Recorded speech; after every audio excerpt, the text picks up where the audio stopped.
오늘 저희들에게 주신 말씀은 마태복음 11장 1절부터 10절 천국은 침노하는 자의 것이다. 같이 읽으시겠습니다. 시작. 예수께서 12제자에게 명하기를 마치시고 이에 그들의 여러 동네에서 가르치시며 전도하시려고 거기를 떠나 가시니라. 요한이 옥에서 그리스도께서 하신 일을 듣고 제자들을 보내어 예수께 여짜오되 오실 그이가 당신이오니까 우리가 다른 일을 기다리오리까. 예수께서 대답하여 이르시되 너희가 가서 듣고 보는 것을 요한에게 알리되 맹인이 보며 못 걷는 사람이 걸으며 나병 환자가 깨끗함을 받으며 못 듣는 자가 들으며 죽은 자가 살아나며 가난한 자에게 복음이 전파된다 하라. 누구든지 나로 말미암아 실족하지 아니하는 자는 복이 있도다 하시니라. 그들이 떠나매 예수께서 무리에게 요한에 대하여 말씀하시되 너희가 무엇을 보려고 광야에 나갔더냐? 바람에 흔들리는 갈대냐? 그러면 너희는 무엇을 보려고 나갔더냐? 부드러운 옷 입은 사람이냐? 부드러운 옷을 입은 사람은 왕궁에 있느니라. 그러면 너희가 어찌하여 나갔더냐? 선지자를 보기 위함이었더냐? 옳다. 내가 너희에게 이르노니 선지자보다 더 나은 자니라. 기록된 바 보라 내가 내 사자를 내 앞에 보내노니 내 길을 내 앞에 준비하리라 하신 것이 이 사람에 대한 말씀이니라. 아멘. 기도하시겠습니다. 하나님 감사합니다. 저희들에게 주의를 허락하시고 또 교회에 나올 수 있는 건강도 주시고 믿음도 주시고 환경도 주신 것을 감사합니다. 하나님 아버지, 이 시간 정말로 성령께서 아버지여 이곳에 함께 하시며 주님이 기뻐 받으심직한 예배가 될 수 있도록 저희들의 마음이 어떤 마음으로 교회에 왔든지 간에 하나님 말씀 앞에서 겸손하고 낮아진 마음으로 주께서 나에게 주시는 말씀을 잘 받을 수 있는 연한 마음들이 되기를 원합니다. 그리하여 하나님 아버지께서 정말로 기뻐하는 삶을 살며 이 어렵고 힘든 세상을 살아가면서 주님과 점점 더 가까워지고 점점 더 친밀해지는 저희가 되기를 원합니다. 믿음 안에서 승리하기를 간절히 원하며 예수 그리스도 이름으로 기도합니다. 아멘. 인사하시겠습니다. 우리는 복받은 사람들입니다. 예, 오늘도 은혜 주실 줄 믿습니다. 우리가 지금 큐티하고 있는 본문입니다.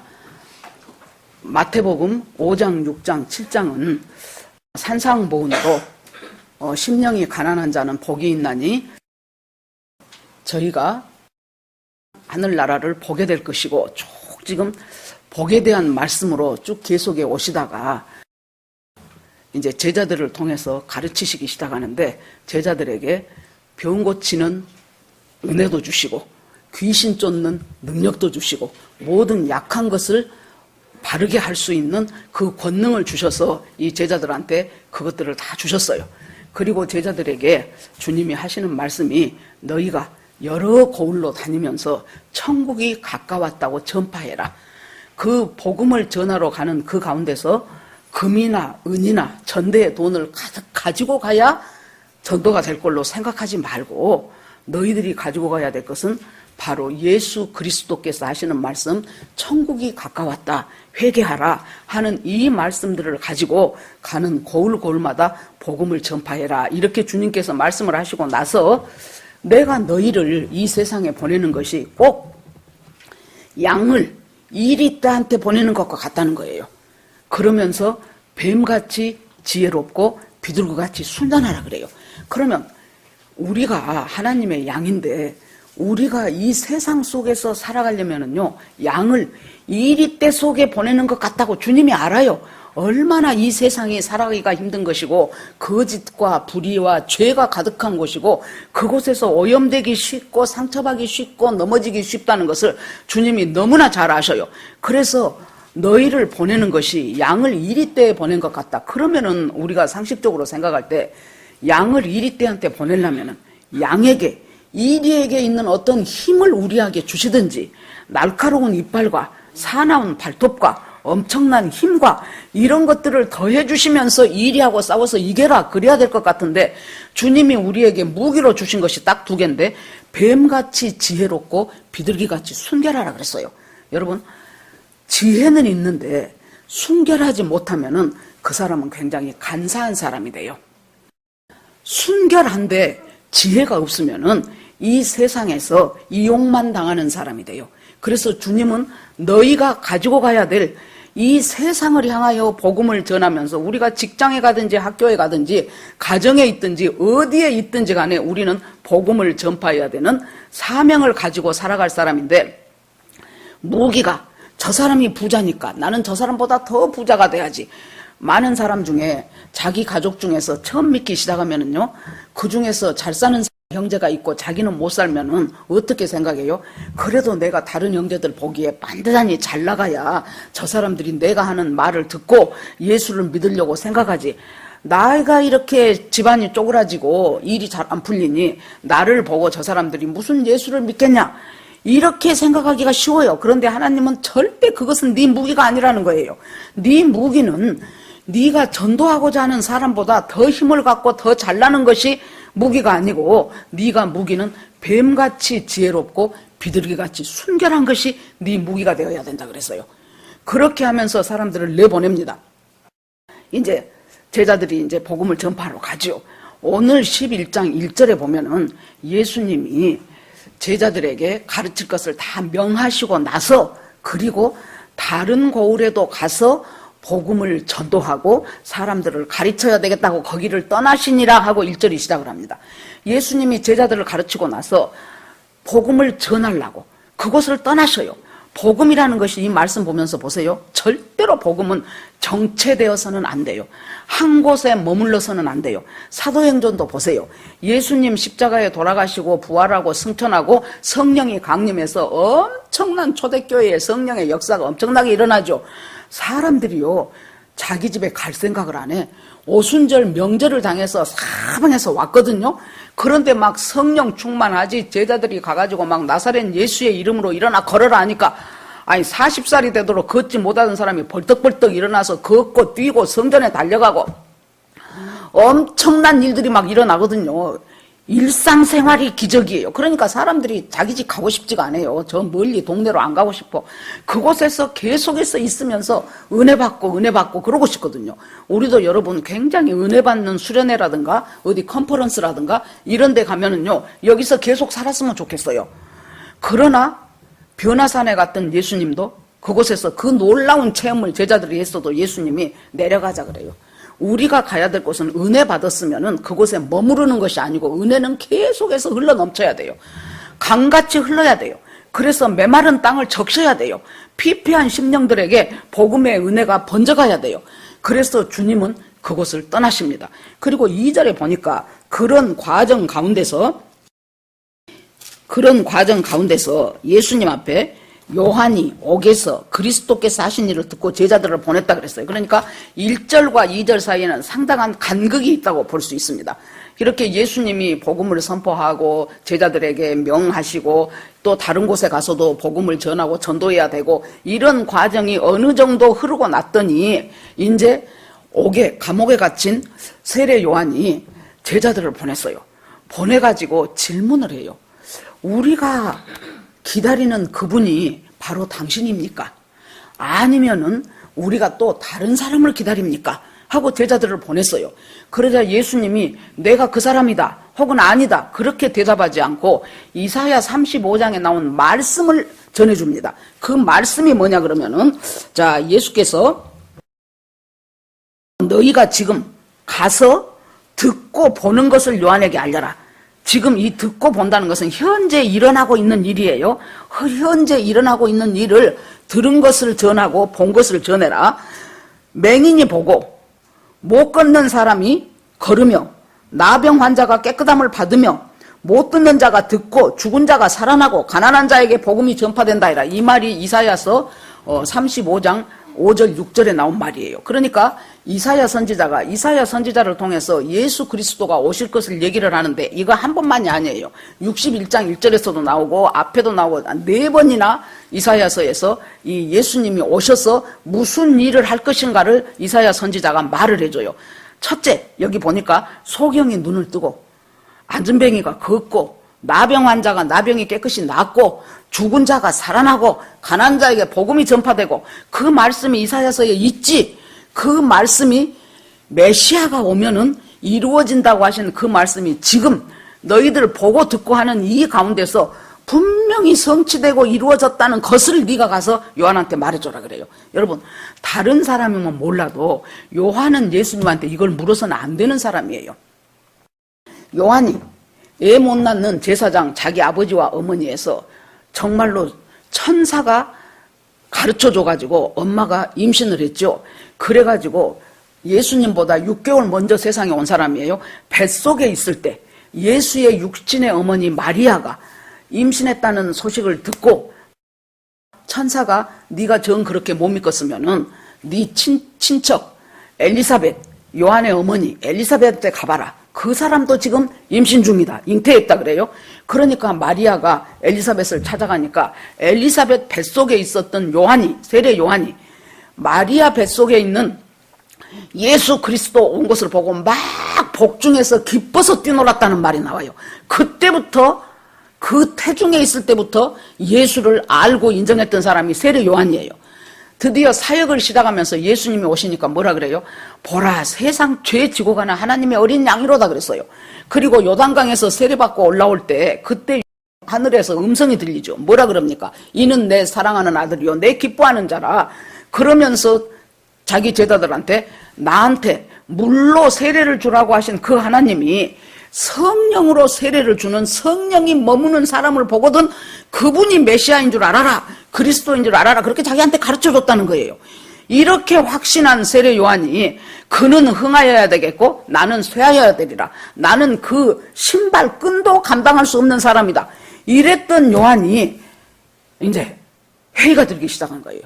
우리가 기다리던 메시아가 당신입니까? 아니면은 우리가 또 다른 사람을 기다립니까? 그렇게 해서 제자들을 보냈단 말이에요. 그러면 왜 이 요한은 여기에 와서 이렇게 심각한 고민과 갈등을 할 수밖에 없습니까? 요한은 얼마나 의로운 사람입니까?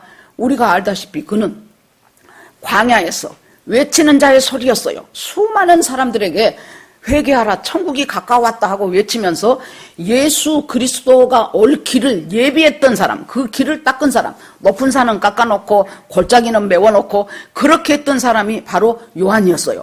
그런데 그 요한이 우리가 기다리는 당신이 맞습니까? 아니면 우리가 딴 사람을 기다려야 되나요? 이 질문을 할 때 요한은 어떻게 생각을 했습니까? 예수 그리스도가 이 땅에 오면은 심판할 것 심판하고 잘라버릴 것 잘라버리고 나라를 로마로부터 독립시키고 이 모든 일이 예수님 그리스도가 오시면 일어날 줄 알았는데 자기는 더군다나 아무도 말 못하는 왕을 향하여 헤롯 왕이 자기 동생의 부인 제수씨가 이뻤나 봐요. 그 제수씨를 뺏어가지고 자기 왕비를 삼아버린 그 헤롯 왕한테 감히 그 시절에 누가 뭔 말을 합니까?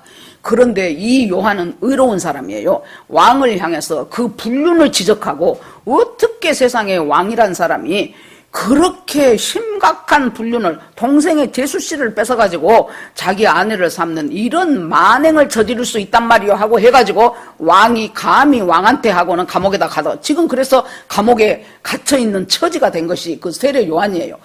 그런데 세례 요한이 생각하니 이 예수 그리스도가 왔는데 자기도 메시아인 것으로 확신했는데 이 메시아가 심판도 안 하고 저 못돼 먹은 헤롯을 단칼에 없애버리지도 않고 옥에 있는 자기 꺼내주지도 않고 그리고 이 세상에 잘못된 것들을 징벌하지도 않고 맨날 보니까 세리와 죄인의 친구고 거기다가 더해서 사람들 구원하고 병자들 고쳐주고 자기가 생각했던 그 메시아와 그러니까 요한은 뭘 생각했어요?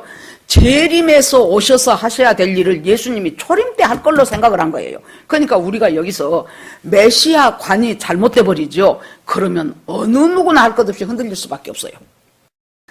이렇게 확신했던 요한이 흔들렸다면 우리는 안 흔들리겠습니까? 우리는 어떻게 흔들립니까? 주님은 하나님은 내 기도를 듣고 이렇게 응답하실 분이야 라고 생각했는데 기도를 해도 응답이 없네. 설령 내가 기도했던 것하고 정반대로 일이 펼쳐지네. 그러면은 그때 우리는 흔들려요. 요한처럼 오실 그이가 당신입니까? 이렇게는 안 하지만은 그럴 수가 있어? 하나님 너무하네요. 저 아무개 저 옆 사람은 기도한 대로 응답도 잘 받더만은 왜 내 기도는 이렇게 안 들어줍니까? 하나님, 내가 뭘 그렇게 잘못했습니까? 이것이 바로 뭡니까? 오실 그이가 당신입니까? 아니면 또 다른 일입니까? 하고 물어보는 거라고 똑같은 거예요, 이게. 요한은 이렇게 물어봤어도 우리는 안 그런 줄 알지요? 아니요. 우리도 살아가면서 수많은 그 순간순간마다 하나님, 도대체 왜 이러십니까? 왜 하나님은 나한테 이렇게 사랑과 애정이 없으십니까?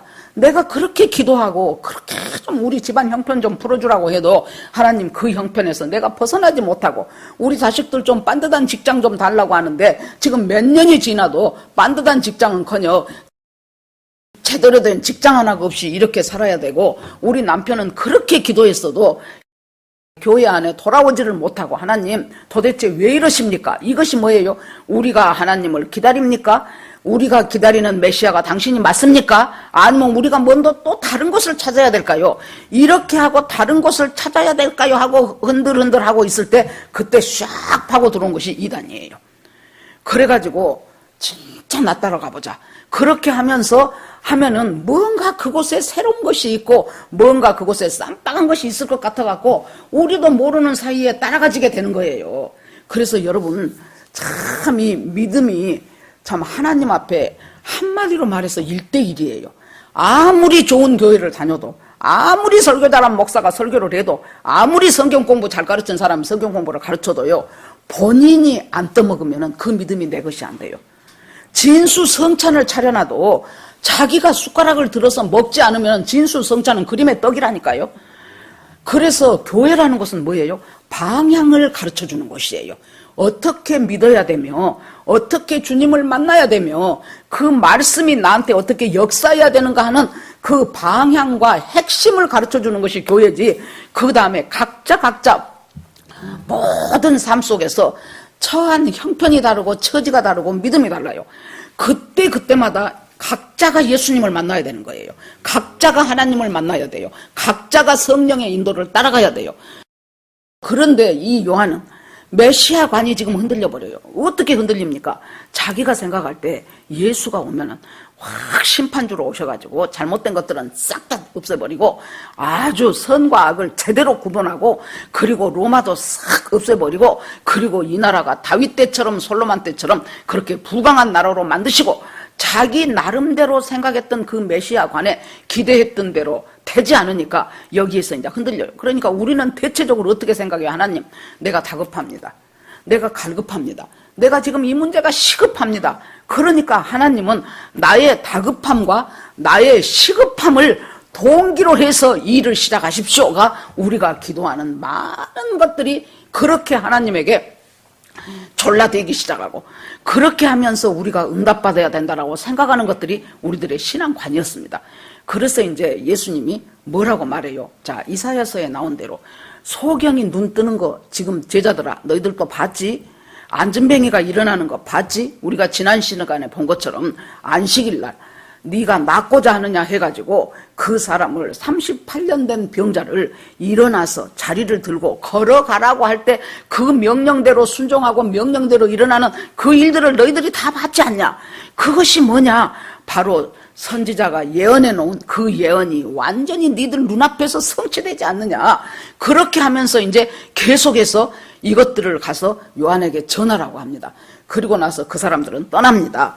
그래서 여기에서 예수님께서 누구든지 나로 말미암아 실족하지 아니하는 자는 복이 있다 하시니라. 원문에 보면은 복이 있도다가 앞에 나와요. 복이 있도다. 누구든지 나로 인하여 실족하지 않는 자는 복이 있도다 그랬어요. 이 실족이라는 말이 스칸달리조라는 단어인데요. 이 말에서 스캔들이란 말이 나왔답니다. 스칸달리조, 실족, 스캔들. 이 말이 뭐예요? 걸려 넘어지다라는 뜻이에요. 그러니까 예수님을 믿는데 어디서 걸려 넘어져요? 요한은 어디서 걸려 넘어졌어요? 잘못된 메시아관에서 걸려 넘어졌어요. 많은 사람들은 어디서 걸려 넘어집니까? 내가 생각하고 내가 기대했던 그 응답이 아닐 때 걸려 넘어진다 그 말이에요. 하나님이 살아계신다면서 어째 이 일에 역사 안 하십니까? 하나님이 살아계신다면서 선과 악을 제대로 구분을 해주셔야지. 이제 우리가 교회 생긴 지가 이제 제법 됐지요. 그러는데 그 초창기서부터 계속해서 저희들이 화요일마다 중보기도 오는 사람들은 북한 구원을 위한 기도를 계속했어요. 지금 벌써 이제 16, 17년이 돼갑니다. 그리고 그때는 서울역 매주 월요일 날 서울역에서 광장기도회를 하기 전이었어요. 그래서 서울지구 이쪽 강남지구가 우리 교회에서 매주 월요일 날 모여갖고 북한 구원을 위해서 기도를 하고 탈북자들도 한 분씩 오셔서 간증도 하고 이제 이런 일들이 있었어요. 그러니까 이제 거기서 이제 많은 것을 들었죠. 우리가 지저스함이 가가지고도 이제 북한의 참상을 듣고 참 놀라운 일들을 많이 알고 마음 아프고 기도하기 시작했어요. 그래서 하나님 정말로 지금 언제입니까? 1945년에 해방되고 48년에 남북한이 각각 자기 독립을 수립했고 그리고 50년에 전쟁하고 53년에 정전협정이 되고 해서 지금 여기까지 70년이 지금 넘어왔는데 하나님 저 북한 사람들은 지금 너무나도 지금 잔혹한 그 속에서 김일성이 죽었을 때 94년에 죽었는데 94, 95, 96년 3년 동안에 고난의 행군이라고 해가지고요 300만이 아사를 했어요. 우리는 남의 일이니까 그랬나 보다 그러죠. 여러분 사람이 굶어서 죽기까지 굶는다는 것이 어떤 지경이 우리 평상시에는 밥도 안 먹고 싶다가요 오늘부터 내가 금식해야 되겠다 하면 그때부터 사정없이 배가 고픈 것이 우리예요.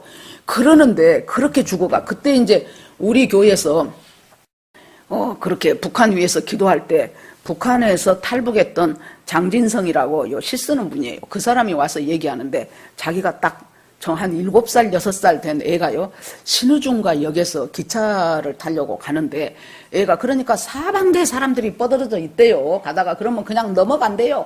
그러면 죽은 사람도 있고, 뻗어진 사람도 있고, 죽어가는 사람도 있고, 그냥 또 있구나 하고 그냥 넘어가, 사람들을. 그렇게 하고 이제 역으로 가는데, 그 역의 의자에 어떤 한 5살 먹은 애 하나가 죽어가고 있더래요. 죽어가고 있는데, 죽어가고 있는 그 아이를 보는 사람들도 아무 표정이 없어. 하도 이제 죽어가는 사람들을 많이 보니까. 그러더니 애가요, 마지막 딱 숨 꺼져진 것을 자기가 봤대요. 갑자기 손가락 하나가 파르르 떨리더니 탁 하고 떨어지더랍니다. 그것이 그 아이의 마지막 죽어가는 모습이었어요. 이제 이런 간증도 듣고 그런 화면도 보고 그러면서 하나님, 언제 저 북한 주민들을 해방시켜 주실랍니까? 김일성, 김정일, 김정은으로 이어지는 3대 세습 때문에 저렇게 90% 이상 된 국민들이 저렇게 하나님 고통 속에서 죽어가고 있고 자유라는 것이 어디가 있습니까? 학교 갈 자유도 마음대로 없어요. 정혜란 박사 얘기 들어보니까 자기가 공부를 잘해서 김일성 대학을 가려고 했대요. 그랬더니 선생님이 있다가 공부만 잘한다고 김일성 대학을 갈 수가 있는 줄 아냐? 너는 뿌리가 안 좋고 사상이 안 좋아. 자기 먼 친척 되는 사람 만나가 6.25 때 월남을 했답니다.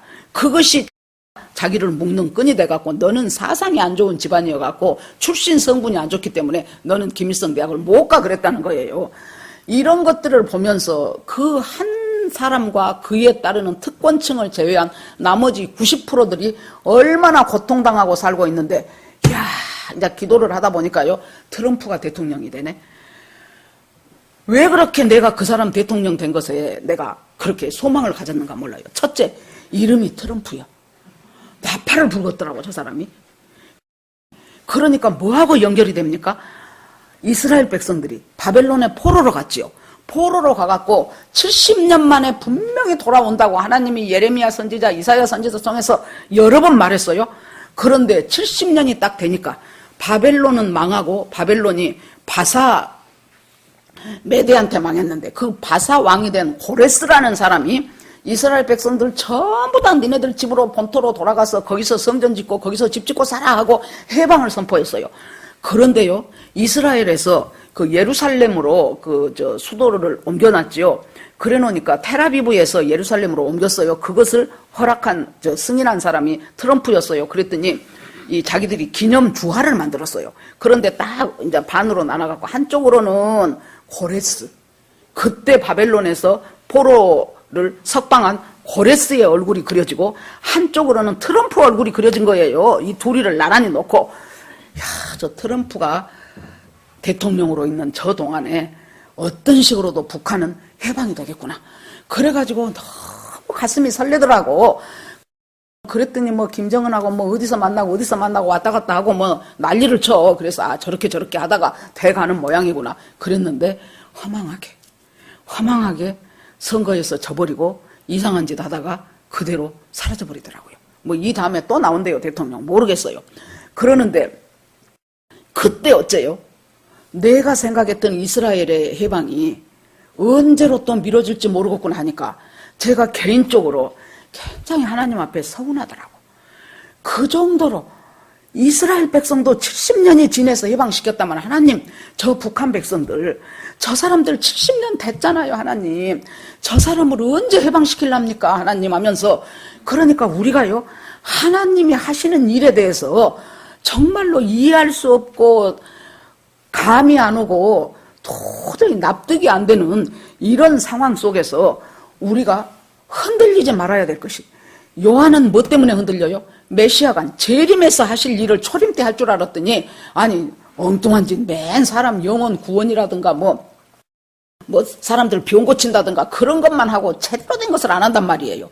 이 사람들은 그때 어찌됐든지 정치적인 메시아, 이 나라가 로마로부터 해방되고 독립되는 것, 경제적인 메시아, 그 다음에 사회적인 갈등을 봉합하는 것, 이런 모든 것들을 예수님이 오셔서 단칼에 이루어질 줄 알았더니 그것하고는 전혀 상관없이 기대에 어긋나는 일만 한 거예요. 그래 놓으니까 이제 요한이 이제 제자들을 보내서 진짜 나 헷갈린다, 한번 직접 물어봐라. 도대체 당신입니까? 아닙니까? 여러분, 여기에서 수많은 사람들이 실족해요. 실족이 아까 말한 것처럼 스칸달리죠. 스캔들, 걸려 넘어지다라는 뜻이라 그랬어요. 요한은 여기에 걸려 넘어지는 거예요. 자, 예수님의 제자 유다는 어디에 걸려 넘어집니까?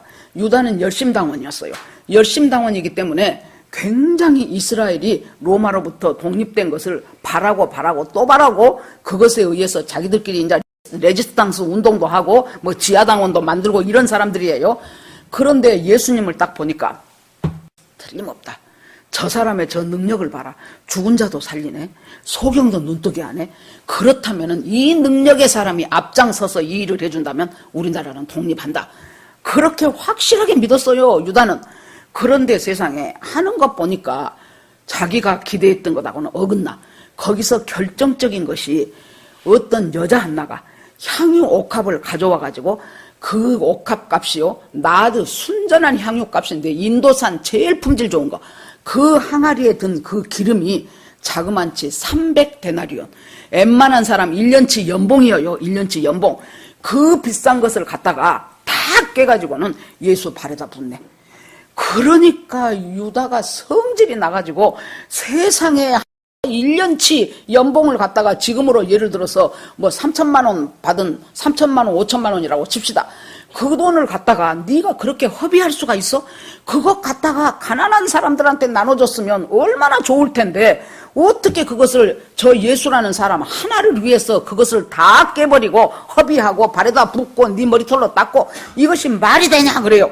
그럴 때 분명히 유다는 그랬을 거예요. 예수님이 진짜 너 지금 뭔 짓 하고 있냐, 아까운 돈을 갖다가 너 참 진짜 헛짓하고 있구나. 그걸 갖다가 가난한 사람들한테, 요새 우리식으로 해봐요. 서울역 노숙자들한테 하면은 맨날 며칠 그 사람들 밥을 먹일 수 있을 것인데 이것이 도대체 무슨 짓이냐라고 할 줄 알았더니 예수님이 뭐라 그래요? 가만두라 그래. 가만두라. 내 장례를 저 여자가 준비하고 있다. 그러면서 복음이 퍼져가는 곳곳마다 저 여자가 한 이 일이 그대로 다 전파되리라는 거예요.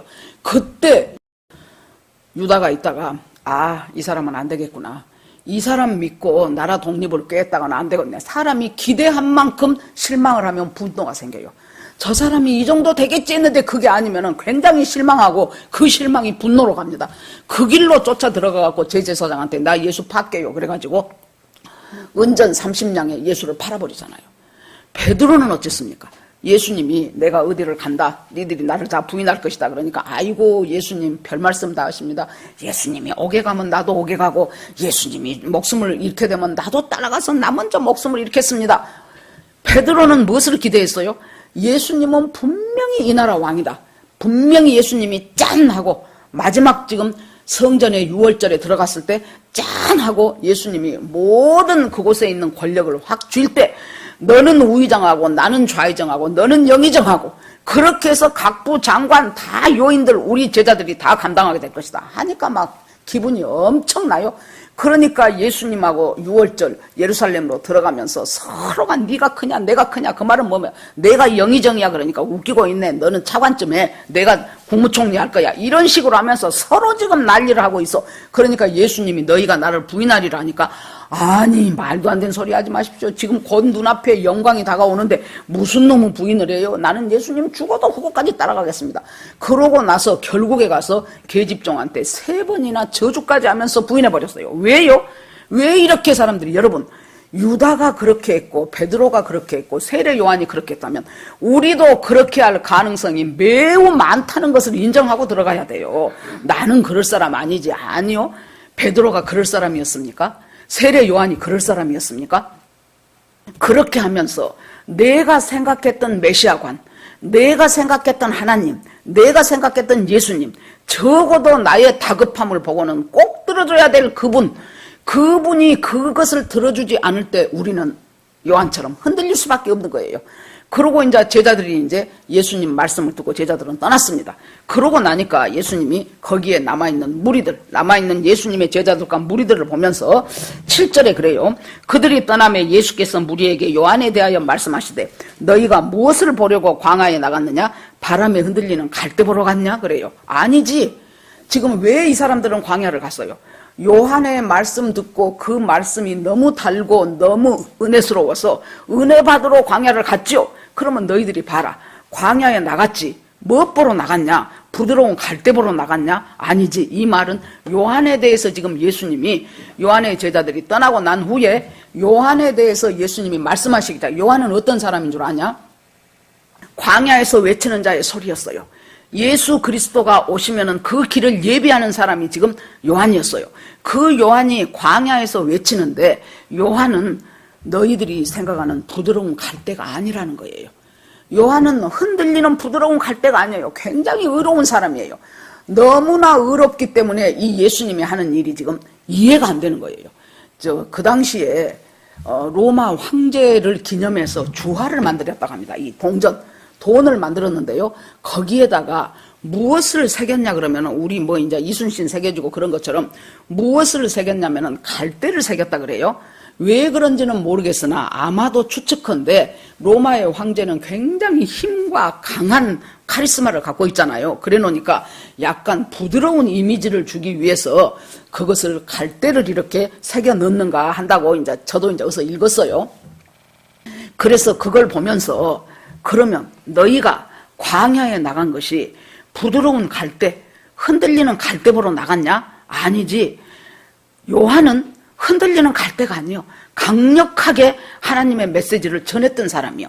아까 그 주화를 갖고 생각을 해보면 그러면 너희가 요한을 만나러 광야에 나가가지고 어떤 그 갈대가 그려진 그 상징하는 왕처럼 로마의 황제처럼 그런 뭔가의 권력을 기대하고 광야로 나갔냐? 아니지. 요한은 그런 권력이 기대되는 그런 사람도 아니고 그러면 너희가 뭐하러 나갔냐? 부드러운 옷 입은 사람을 보러 나갔냐? 부드러운 옷은 힘있고 권세 있는 사람들이 입는 옷, 지금으로 하면 명품 옷이요. 힘있고 권세 있는 사람들이 입는 옷을 그 입은 사람 보려고 요한한테 갔냐? 요한은 그런 사람이 아니에요. 요한은 어떤 사람이었어요? 약대 털옷 입고 메뚜기와 석청 먹었어요. 그건 우리가 입는 옷이 아니고 우리가 먹는 음식이 아니기 때문에 그랬나 보다가 아니에요. 그건 뭐예요? 최고로 간소하고 검소한 생활을 했다는 거예요. 약대 털옷, 그 털옷 하나 입고 봄, 여름, 가을, 겨울 사시사철 지내는 거예요. 그 다음에 메뚜기 먹고 석청 먹었다. 자기 음식을 위해서 최소한의 목숨 살만한 것들로만 자기가 생각하면서 온전히 하나님 앞에 집중하면서 그렇게 주님이 주시는 메시지를 과감없이 전했던 사람이 바로 요한이라는 거예요. 그러면 너희는 부드러운 옷 입은 사람 보려고 나갔냐? 그 말은 뭔 말이에요?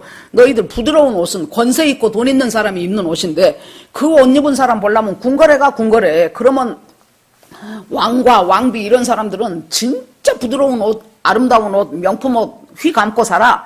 그 전에 여러분 김영삼 대통령이 충영교회 장로님이었어요. 김영삼 대통령이 되니까 충영교회에 엄청 사람들이 등록한 교인들이 많아졌어요. 그 뒤로 이명박 대통령이 소망교회 장로님이었어요. 이명박 대통령이 되니까 소망교회가 미어터져. 뭐하러 간 것입니까? 말씀 듣고 구원받으러 간 것이 아니고 권력의 핵심에 있는 그 사람한테 뭔가 좀 줄을 대가지고 나한테 이득을 가져오기 위해서 간 사람들이죠. 그러니까 예수님이 요한이 누구냐? 흔들리는 갈대보로 광야 갔냐? 아니지. 하나님의 말씀 듣고 은혜 받으러 너희들이 광야로 갔지. 그 다음에 부드러운 옷 입은 사람 만나려고 광야 갔냐? 아니지. 부드러운 옷 입은 사람은 궁궐에 많이 있어. 그럼 너희는 뭐하러 갔냐? 요한의 말씀 듣고 거기서 믿음으로 승리하는 삶을 살기 위해서 구원받으러 간 거지. 맞지? 그런데 너희들은 지금 뭐하고 있냐는 거예요. 우리들이 교회에 나오는 이유가 예수 믿고 구원받고 말씀의 능력 받고 우리가 믿음 안에서 살아가기 위해서 나오는데 우리도 모르는 사이에 힘있고 권세 있는 소망교회, 중형교회 찾아간 것처럼 힘있고 권세 있는 그것을 나도 모르게 그것에 흔들리고 있고 갈대처럼 휘날리고 있고 그런 우리의 약함을 예수님이 지금 고발해주고 계시는 거예요. 너희들이 교회 다니면서도 뭐 해야 돼요? 내가 하는 일이 잘 풀어져야 돼. 내가 소망하는 것이 잘 이루어져야 돼. 내가 원하는 곳에 지금 연봉이 얼마씩 올라가야 돼. 그리고 돈을 많이 벌어야 돼. 내 자식들이 지금 막 계속해서 승승장구해야 돼. 그것들을 교회 와서 바라는 거예요, 여러분. 살아가다 보면 그것이 이루어질 수도 있고 아닐 수도 있어요. 그런데 이때 잘못된 구원관을 가지고 하나님이 내가 이렇게 하나님 앞에 열심히 있는데 내가 이렇게 교회에 빠진 적이 없어. 나는 남자여도 수요일 금요일에도 밤에도 빠진 적이 없이 나는 교회 오는 사람이야. 그렇다면 하나님은 나한테 내 원하고 내가 간구하는 것, 내 갈급한 것, 내 다급한 것 그거 하나님이 들어서 응답해야 되는 것이 마땅하지 않느냐라는 그 마음을 갖고 있는 움직이는 갈대냐 네가? 그렇게 그것에 흔들리냐? 그것을 주님은 계속 우리로 하여금 우리의 연약함을 안타깝지만은 고발해 주시는 분이 바로 하나님이라는 거예요. 바로 예수님이에요.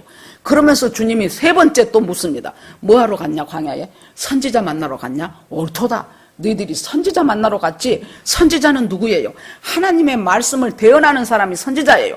그 선지자를 통해서 하나님이 나에게 무슨 말씀을 하시는가를 듣고 하나님의 뜻이 이것이었구나. 내 생각이 잘못됐네. 그동안 내가 잘못된 것으로 내가 잘못된 신앙관으로 내가 하나님을 찾아가려고 했구나. 그 전에 김진홍 목사님 얘기를 들으니까요.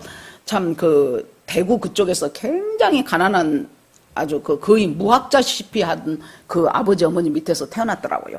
그래가지고는 공부를 잘했어요.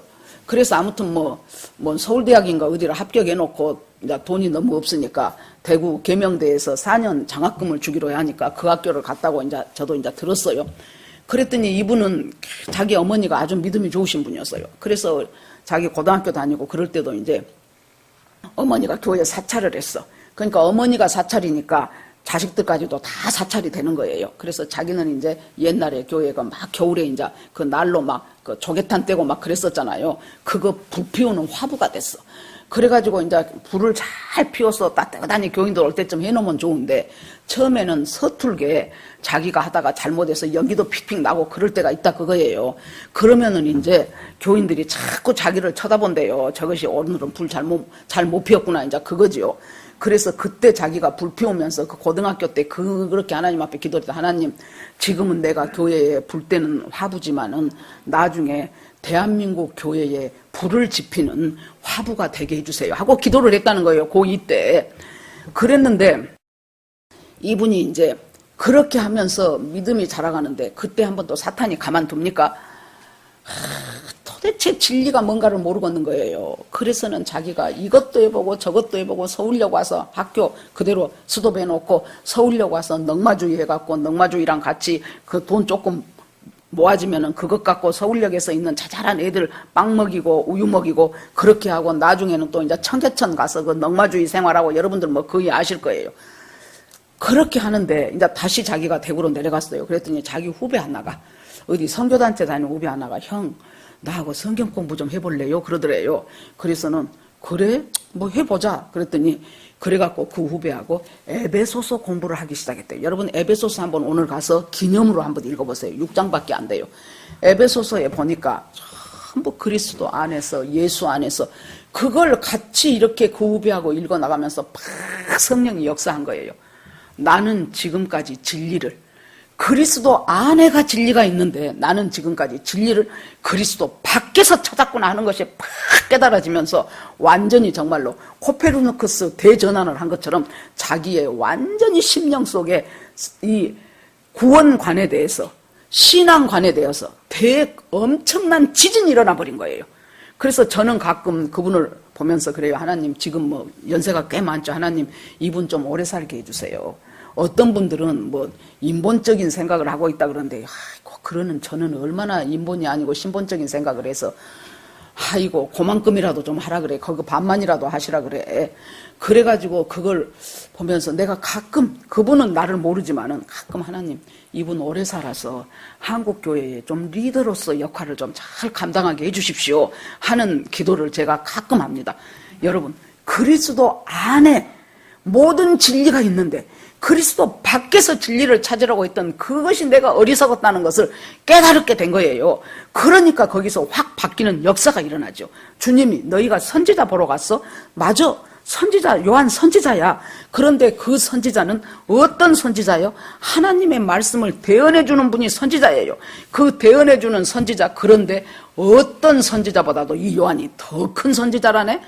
그러면 우리가 생각해 볼 때, 아니, 모세 같은 선지자도 있고, 다니엘 같은 선지자도 있고, 에스겔, 이사야, 뭐 이런 놀라운 선지자들이 있는데, 요한이 그 선지자들보다 더 크다고?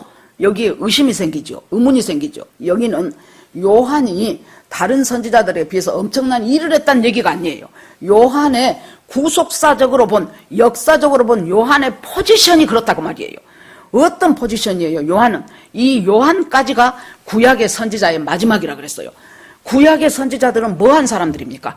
예수 그리스도가 확실하게 예수 그리스도라는 이름까지는 몰라. 그래도 분명히 우리를 이 죄에서 구원할 구원자가 반드시 오실 것이다라는 그 메시아를 기대하고 기다리면서 자기들 할 일하고 간 사람들이 구약의 선지자들이에요. 이 요한이 마지막이에요. 요한은 그러는데 이 구약을 마무리만 할 뿐 아니라 그 동시에 예수 그리스도, 신약이 되면서 예수 그리스도가 오시면서 신약이잖아요. AD와 BC. 예수 그리스도가 오시는 그 신약의 세계를 동시에 뚫어버린 사람이 요한이에요. 그래서 구약의 모든 선지자보다 더 커. 왜? 이 요한의 구속사적인 위치와 역사적인 역할이 요한이 구약의 이 모든 것을 마무리함과 동시에 신약으로 나가는 예수 그리스도의 올 길을 뚫어버리는 문 여는 길잡이 역할을 했기 때문에 요한이 어떤 선지자보다 더 큰 선지자라고 예수님이 그렇게 말씀을 하십니다. 그 요한은 예수께서 우리에게 요한에게 대하여 말씀하시되 그렇게 말씀하시면서 보라, 내가 내 사자를 내 앞에 보내노니 내가 그 길을 내 앞에 준비하리라. 예수님 오기 전에 와야 될 심부름꾼이 누구예요? 요한이라는 거예요. 또 뭐라 그래요? 엘리야가 예수님 앞에 엘리야가 오리라 했는데 그 엘리야가 바로 이 요한을 말하는 것이다 라고 얘기를 합니다. 그러면서 내가 진실로 너희에게 말하노니 여자가 낳은 자 중에 세례 요한보다 큰 이가 일어남이 없도다. 그러나 천국에서는 극히 작은 자도 그보다 크도다. 이것이 도대체 뭔 소리요? 아니, 요한보다 천국에서는 극히 작은 자도 요한보다 더 크다네. 여자가 낳은 자 중에서는 요한이 제일 크다고 해놓고 이해하기 힘들잖아요. 이 이해하기 힘든 이것들을 갖고 그 전에 그 신천지에 갔던 우리 교회 어떤 자매가 나보고 와갖고 또 그래요. 목사님 그랬어요. 그랬더니 요한이 지옥 갈게요. 세례 요한이 지옥 갈게요. 천국 갈게요. 또 그래서 너는 느닷없이 뭔 소리를 듣고 와갖고 너는 또 그러냐 그랬더니 천국에서는 지극히 작은 자도 요한보다 크다 그랬으니까 얘는 천국 못 갔단 말이잖아요. 이렇게 성경을 삐뚤면은요 또 이제 모르니까 또 속아 넘어가는 거예요. 이 말은 무슨 뜻이에요? 자, 구약의 사람들은 훌륭했지요. 모세도 훌륭하고 이사야도 훌륭하고 예레미야도 훌륭하고 참 훌륭한 선지자들이었는데 이 사람들은 앞으로 우리를 구원할 메시아가 올 것이라는 것을 믿음으로 믿고 그리고 나서 자기 인생을 하나님 안에서 그 믿음 가운데서 살아가다가 자기 할 일 다 하고 가버린 사람들이 이 사람들이었어요. 그런데 요한은 지금 예수 그리스도 올 길을 예비하러 왔지만은 이 요한은 어쨌어요? 예수님의 십자가도 못 봤어. 예수님의 부활도 못 봤어. 승천도 못 봤어. 성령 강림도 못 봤어. 거기까지 하고 자기 소임 다 하고 또 사라진 사람이 요한이에요. 그렇기 때문에 우리는 어떻게 우리가 감히 요한하고 비교가 되겠습니까? 그런데 우리는 뭐예요? 예수님의 십자가의 구원을 믿는 믿음으로 내가 예수 안에서 거듭났지요. 그리고 나서 또 무엇입니까? 성령 강림도 알아요. 그리고 예수 믿는 순간 그 성령이 내 안에 오셔서 내 주인이 되고 내 영이 돼요. 그렇게 해가지고 시마다 때마다 기도하고 찬송하고 주님과 더불어 말씀 가운데서 성령이 오시면은 어떻게 하신다 그랬어요? 의에 대하여, 죄에 대하여, 심판에 대하여 세상을 책망하시는 분이 성령님이에요. 죄에 대하여. 지금까지는 내가 나를 죄라고 몰랐다니까요. 아무렇지도 않았어. 헌법에 법에 어긋난 죄만 아니면은 죄라고 생각 안 했어요. 살짝 거짓말한 거 그거 죄라고 생각 안 한 사람들, 예수 믿은 사람 중에서도 무지하게 많아요. 여러분, 쉽게 거짓말이 나온 사람들은 이야, 내가 거듭나지 못했구나, 그걸 아셔야 돼요. 전혀 거짓말할 필요가 없는 일도 이제 거짓말을 하게 돼요. 그렇게 되면은 어디 갔어요? 그러면은 순간 분명히 자기가 저기서 와놓고 나 이수역에서 와. 아이 그거 그 거짓말에서 어디다 쓰냐고. 그 전에 제가 또 젊었을 때예요. 어떻게 같은 교인인데 나보다 한 7, 8살 더 먹은 집사님인데 거짓말을 막 줄줄해. 나한테도 막 그러더라고요. 그래서 내가 그래요 그랬더니 나중에 그분이 거짓말이 들통이 났어. 그래서 그때까지만 해도 나는 저분이 살짝 뭔가 착각을 했는가 싶어가지고 집사님 그게 아닌데 집사님이 착각하셨나 봐요. 그랬더니 그 집사님이 뭐라 그런 줄 알아요? 오집사는 그런 거 물어서는 안 되는 사람이지. 오집사는 말씀 보고 기도해야 되는 사람이 그건 내가 뭔 말했는가 그걸 뭘 그렇게 알아보려고 그래? 얼굴 하나도 안 변하더라고. 이것이 뭐예요? 이제 거짓의 영이 들어가 버린 거예요. 양심이 처음에는 우리를 흔들어줘. 그런데 이 사람이 그 양심의 소리를 계속 무시하지요. 그럼 어째요? 양심의 화인마인자가 됐다. 화인은 불도장을 맞아버렸어. 그러니까 양심이 마비가 돼버렸어. 웬만한 자잘한 거짓말 아무렇지도 않아. 아무렇지도 않아. 여러분, 거짓말 잘하는 사람은 아직 저 사람은 거듭난 사람이 아니구나라고 해도 거의 틀림이 없습니다. 그래서 너희들이 선지자 보러 가가지고 선지자 봤어? 그렇다면은 어떻게 되는 것이냐? 아니, 세례 요한이 보다 천국에 있는 자는 다 더 큰 자라는 거예요. 지금 여기에서 예수님의 이 말을 중점적으로 듣고 있는 사람은 누굽니까? 예수님의 제자들이지요. 예수님의 제자들은 그때 여러분 지금 우리가 제자들이다 하고 떠받들어 주지 생각을 해보세요. 갈릴리에서 어부 뭐 학력이 있습니까? 가문이 좋기를 합니까? 돈 있기를 합니까? 그냥 고기 몇 마리 잡아다가 그놈 팔아서 또 하루 먹고 그 뒷날 또 잡아서 또 하루 먹고 이렇게 사는 사람들이에요. 이렇게 사는 사람들인데 그 사람들은 지극히 작은 자잖아요. 지극히 작은 자. 그런데 얘들아, 너희들 세례 요한에 비해서 너희들이 지극히 작은 자처럼 보이지. 그러나 너희들은 앞으로 성령 받고 교회 시대를 열어갈 사람들이에요. 교회라는 것이 그전에는 없었어요. 성령 받고 성령이 임하게 되면 이제는 교회 시대를 열어갈 사람들이 바로 너희들이라는 거예요. 그래서 천국에서 있는 자, 인간의 가치는 여러분 돈 많고 그런 사람이 가치가 있습니까? 요즘은 진짜 뭐 무슨 운동선수라든가 연예인이라든가 이런 사람들이 우리 보통 시민들로서는 만질 수 없는 큰 돈을 만지두고만 보니까 뭐예요? 김연아 걔 뭐 재산이 뭐 얼마? 뭐 수천억이더라고요. 수천억. 그러면은 진짜 괴리감이 느끼고 위화감이 생기잖아요. 그러는데 우리 인간의 가치는 어디서 옵니까? 내가 예수 믿고 구원받고 그 구원받은 그 구원을 확실하게 주님 앞에 뿌리를 받고 믿으면서 환경이 나를 힘들게 하고 어렵게 한다 할지라도 이 믿음에서 흔들리지 않고 주님 앞에서 굳건한 그 믿음을 가지고 날마다 하나님과 계속해서 동행하기를 원하면서 그러면서 예수님 다시 오실 그 재림에서 흔들리지 않고 이렇게 살아갈 수 있는 그 사람이 인간으로서 가장 가치 있는 사람이에요. 비록 그 사람이 남보기에 소자요 소자 작은 자요. 그런데 주님이 뭐라 그래요? 소자한테 예수의 이름으로 냉수 한 그릇 주는 상도 예수님이 잊어버리지 않겠다 그랬어요. 냉수는 여러분 뭡니까? 어떤 사람이나 다 줄 수 있는 것이 냉수예요. 큰 돈 안 들어요. 그냥 자기 마음만 있고 정성만 있으면 줄 수 있는 거예요. 그런데 예수의 이름으로 저 사람 앞에 당신이 믿는 그 예수 때문에 내가 당신한테 희생을 합니다. 내가 당신한테 손해봅니다. 내 자존심을 내려놓습니다. 이 모든 것들이 그렇게 했을 때 예수님이 하나님이 결코 네가 그 소자한테 베푼 냉수 한 잔도 나는 그 상을 잃지 않겠다고 하신 그 예수님이 너희들이 작은 자여. 지금 봐. 너희들이 무슨 문벌이 있냐, 학벌이 있냐, 돈이 있냐, 제대로 된 직업이 있냐. 아니지. 그렇지만은 너희들이 나를 알잖아.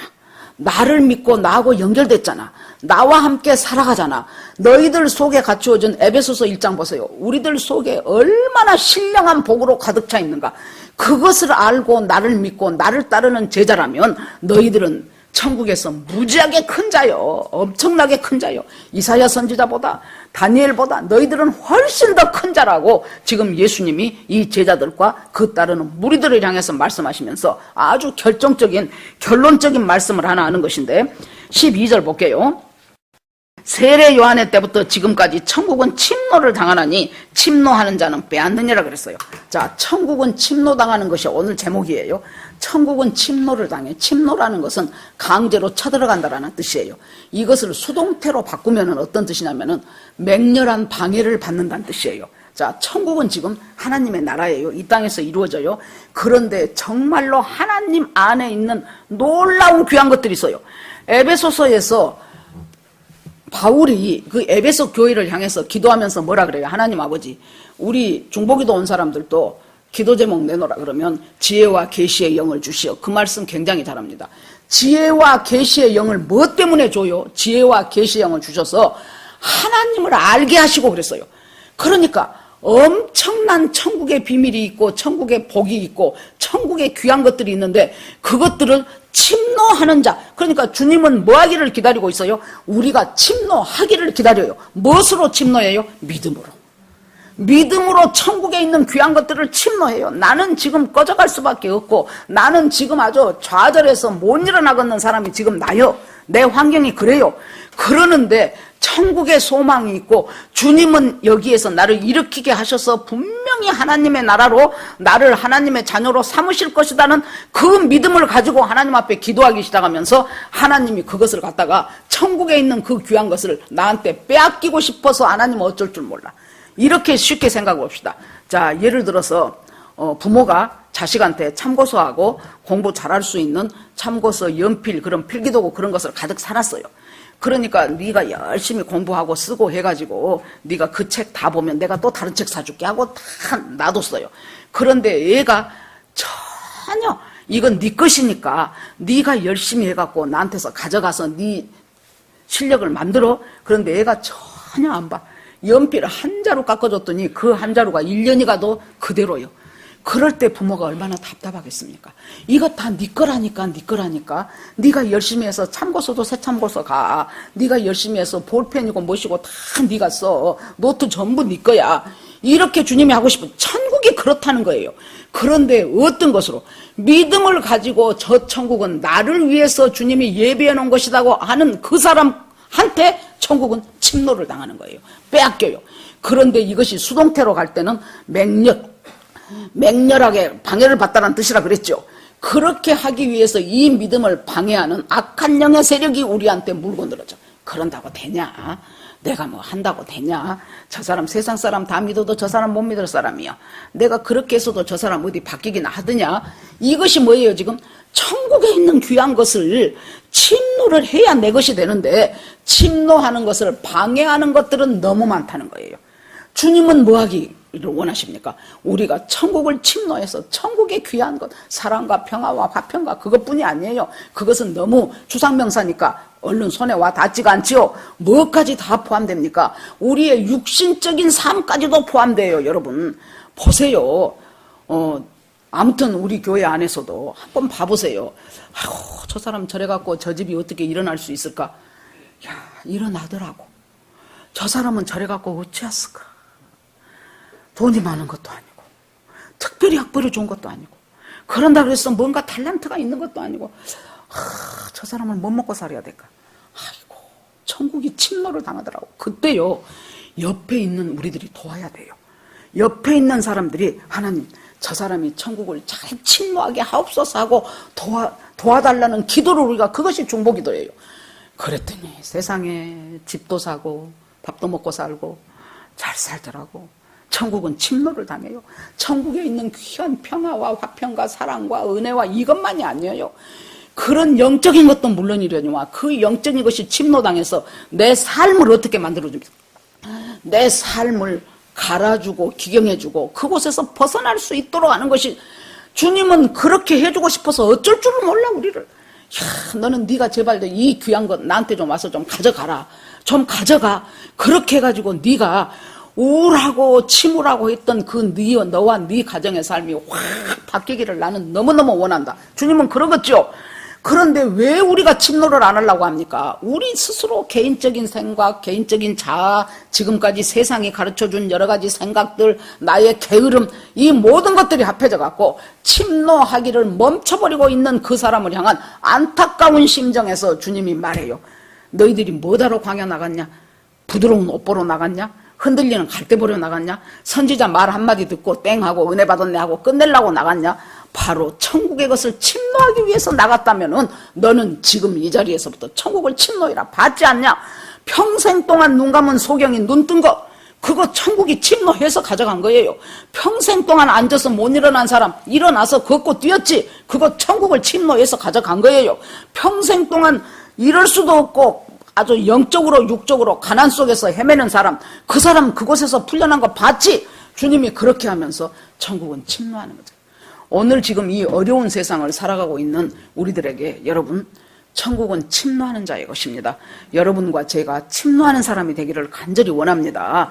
나에게 지금 없다고 생각된 것, 내가 힘들다고 생각한 것, 세상적인 가치에 맞춰서 내 가치가 너무 지금 상대적으로 지금 빈곤하다고 생각된 것, 그 모든 것들을 하나님 넉넉하게 이길 수 있는, 여러분 계시록 봐보세요. 7 교회한테 전부 공통적으로 나온 말이 뭐예요? 이기는 자가 되라. 귀 있는 자는 성령이 교회들에게 한 말을 들어라. 성령이 한 말을 듣고 네가 이기는 자가 되기를 바란다. 이기는 자가 되기를 바란다. 이기면은 내가 너한테 어떤 상급을 주겠다고 계속 얘기한 것이 지금 7 교회에 대한 말씀이잖아요. 이것에서 우리가 주님 앞에 이 말씀들을 다시 생각해 보면서, 내가 지금 우리가 왜 안 됩니까? 내 인생에 진정한 왕이 하나님인데 나는 내가 왕이 되고 싶어서 진정한 왕 예수 그리스도의 말씀을 자꾸 내가 밀어내고 있어. 내 인생 내가 왕 노릇하고 싶은 거예요. 그러니까 여러분, 전에도 말씀드렸죠.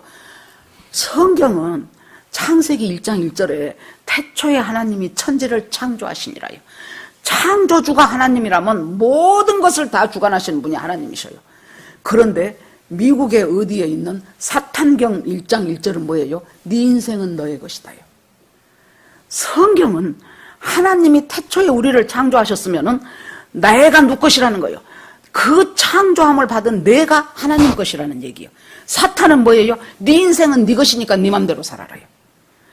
어려운 세상 삽니다. 더군다나 우리 대한민국은 알다시피 1948년 재헌국회를 필두로 그때 부의장이던 이윤영 국회의원이 나와가지고 국회 속기록에 지금도 다 있어요. 그때 그 김성욱 대표 오셔서 그 한반도에 지저스 웨이브에 물결이 온다 뭐 그런 책 우리 저기다 2권 사놨는데 여러분들이 사서 집에 하나씩 놔두는 것도 좋을 것 같아요. 그것들이요 쭉 소설 읽듯이 읽으셔요. 이게 맥락이 잡혀요. 뭐 우리가 아는 것도 많지만은 쭉 계속해서 읽기도 빨리 읽어. 젊은 사람은 막 하루 이틀이면 다 읽어요. 나이 먹은 사람도 맘만 먹으면 일주일 안에 다 읽을 수 있어요. 그것을 쭉 보시면서 이 민족이 흘러왔던 역사적인 흐름이 무엇이며 그것에 방해되는 세력은 또 뭐였으며 어떻게 해서 놀랍게도 여러분 1945년 되고요. 미 군전청이 여론조사를 했는데요. 70몇 %가 우리는 공산주의 했으면 좋겠다 그랬어요. 왜 그랬을까요? 2조 500년 동안 얼마나 양반들한테 수탈을 당했습니까? 종들이 얼마나 많았습니까? 서민들 살기가 얼마나 힘들었습니까? 일제강점기 36년을 거치면서 얼마나 친일파들이 또 잘 사는 세상이 됐잖아요. 얼마나 힘들었습니까? 그래 놓으니까 공평하게 잘 산다고 하니까 공산주의. 70몇 %, 80% 가까운 사람이 공산주의를 원한다고 했는데 정말로 기적적으로 한성 감옥에 갇혀 있었던 이승만 박사를 중심으로 해서 한 40명 정도의 사람들이 거기에서 성령 받아버린 거예요.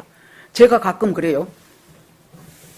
호남 사람 중에서 보수 우파가 되려면 아마 이번에 내가 우리 고향에 내려갔더니 우리 조카가 우리 이모가 왜 저런 거 그랬을 거예요. 내가 저 아주 저 숭악한 것들이다. 저거 아주 신영복이가 뭐 최고로 존경한다 그러고 김원봉이가 우리 국군의 뿌리다 그러고 아주 저것들 아주 숭악한 것들이다 그랬더니 이모 여기서 그렇게 말하면 멀매 맞아 죽어요 그러더라고. 그 말 속에 나도 동의한다. 그것이 포함되어 있어요. 저도 멀매 때리는 사람 중에 하나가 되고 싶다는 소리예요. 여러분, 그래서 내가 가끔 그래요. 우리 중복이도 오신 분한테 어째서 목사님은 아주 찐 전라도 사람인데 안 그래요? 그럼 내가 찐 호남 사람 중에서 좌파 아닌 사람은 성령 받으면 된다 그랬어. 성령 받으면 하나님이 확 바꿔버려요. 여기에서 여러분, 천국은 침노하는 자의 것이에요.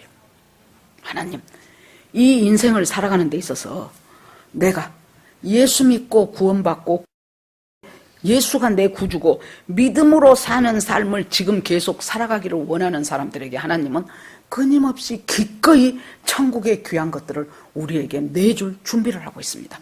그래서 여러분, 이 귀한 것들을 날마다 쓰셔야 돼요. 우리나라는 지금 이 이념 논쟁하고 또 하나는 젠더, 이것이 둘이가 뿌리가 같은 거예요.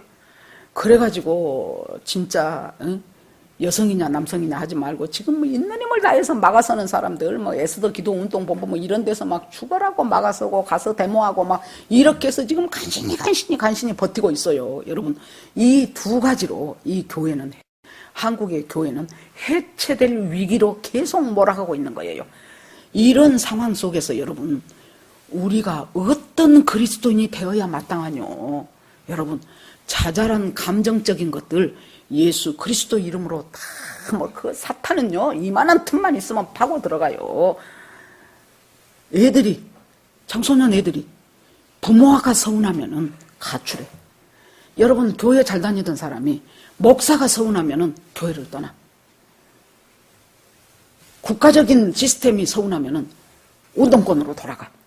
이런 것들이 너무나 달콤하게 사탄이 그것을 해놓기 때문에 우리가 넘어간다고요. 여러분, 천국을 침노하십시오. 천국을. 윤석열 대통령 김건희 특검하라 그것 침노하지 말고, 특검에서 뭐 달라고 뭐 학부 저기 논문을 좀 속였다며 나는 모르겠는데 그거 밝혀갖고 뭐 달라고. 설령 사실이라 한들 여러분, 천국을 침노하지 않으면 우리는 뭐예요? 맨날 세상의 것들을 받아들이게 돼 있어요. 말씀을 마치겠습니다. 믿음으로 살아가지 않으면 우리는 이제 무너지게 돼 있어요. 앞으로 어려운 세상 옵니다.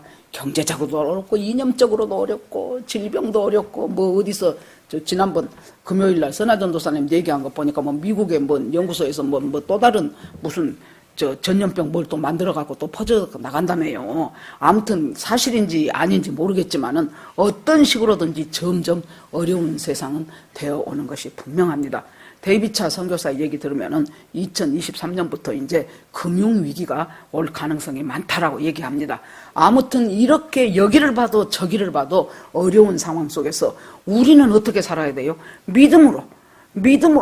뭐 보러 교회에 갔냐? 부드러운 옷 입은 사람 만나러 갔냐? 권력 있는 사람 만나러 갔냐? 잘 나간 사람 돈 버는 방법 배우라고 교회 갔냐? 아니지 않냐? 너는 천국을 침노하는 법을 교회에서 배우기 바란다예요.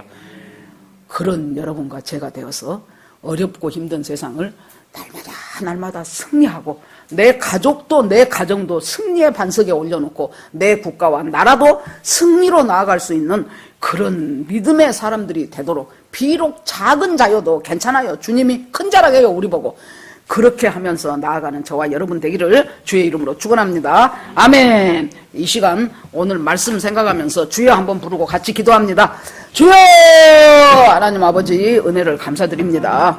하나님 아버지 주님 앞에 간구하오니 하나님 참으로 아버지여 세상을 살아가기가 힘든 시기입니다. 세례 요한같이 확실한 사람도 우리가 오실 그 일을 기다리는 것이 당신입니까? 아니면 다른 분을 기다립니까? 하고 질문하고 의혹할 수밖에 없었던 세상에 우리는 하나님 얼마나 많이 시시때때로 많은 의혹과 혼란과 갈등 속에서 우리가 넘어지고 그 싸움에 패배할 때가 많습니까? 하나님 아버지 불쌍히 여겨 주시옵소서. 하나님 인도하여 주시옵소서. 침노하는 자가 되게 하여 주시옵소서. 천국의 귀한 것들을 가져와서 내 삶 속에 풀어서 사는 저희가 되게 하여 주시옵소서. 하나님 앞에 모든 것을 올립니다. 하나님 우리가 무엇을 바랍니까? 부드러운 갈대를 바랍니까? 부드러운 옷을 바랍니까? 하나님 흔들리는 선지자의 믿음을 보러 나갔습니까? 하나님 아버지 주님 앞에 굳게 서서 나갈 수 있는 저희가 되기를 간절히 원합니다. 그리하여 날마다 성령이 나에게 하시는 말씀을 듣고 그 음성 따라서 순종하는 하나님의 귀한 사람들이 되도록 하나님 이기는 자 되도록 주께서 축복하여 주시옵소서. 제자들 교우들에게 하나님 은혜 주실 걸 믿사옵고 예수 그리스도 이름으로 기도합니다. 아멘.